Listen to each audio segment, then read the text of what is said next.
இந்த Nokia company இருக்கு மக்களை எப்படி ஏமாத்துறாங்க பாருங்கள். இது வந்து நோக்கியா, இது வந்து ஐடெல். ரெண்டுக்கும் வித்தியாசமே இல்லை. ஐடெல் வந்து ஃபோன் 400 ரூபா, நோக்கியா வந்து 1400 ரூபா. போர்டு பாருங்கள், எல்லாம் சைனா.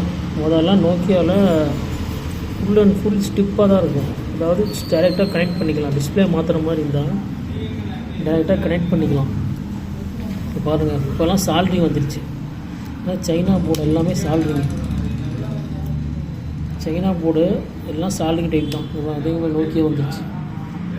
இப்போ எனக்கு தெரியுதா பாருங்கள், ஐட்டெல்லாம் அதே மாதிரி இருக்கும் பாருங்கள். ஸோ நோக்கியா கம்பெனி சைனாக்காரன் வாங்கிட்டான். எல்லாம் பாருங்கள், மட்ட குவாலிட்டி. நோக்கியா பிராண்டே இல்லை, மட்ட குவாலிட்டி ஆயிடுச்சு பாருங்கள். இப்போது 9ஆம் நம்பர் ஒர்க் ஆகலை. அது ஐட்டெல் இருந்து எடுத்து அதோட மேலே பாருங்கள் சில்வர் ஒன்று இருக்குல்ல, சில்வர் பிளேட் மாதிரி, அதை தூக்கி நோக்கியாவில் வச்சுட்டோம். இங்கே பாருங்கள், அதோட 9ஆம் நம்பர் ஒர்க்காகவும் பாருங்கள்.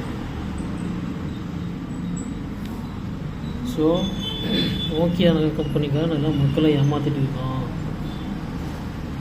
ரெண்டுமே சைனா ஃபோன். நம்ம ஐட்டெல் 400 ரூபாய்க்கு வாங்கிட்டு போயிடலாம். இப்போ பாருங்கள், 9ஆம் நம்பர் ஆட்டோமேட்டிக்காக ஒர்க் ஆகுது.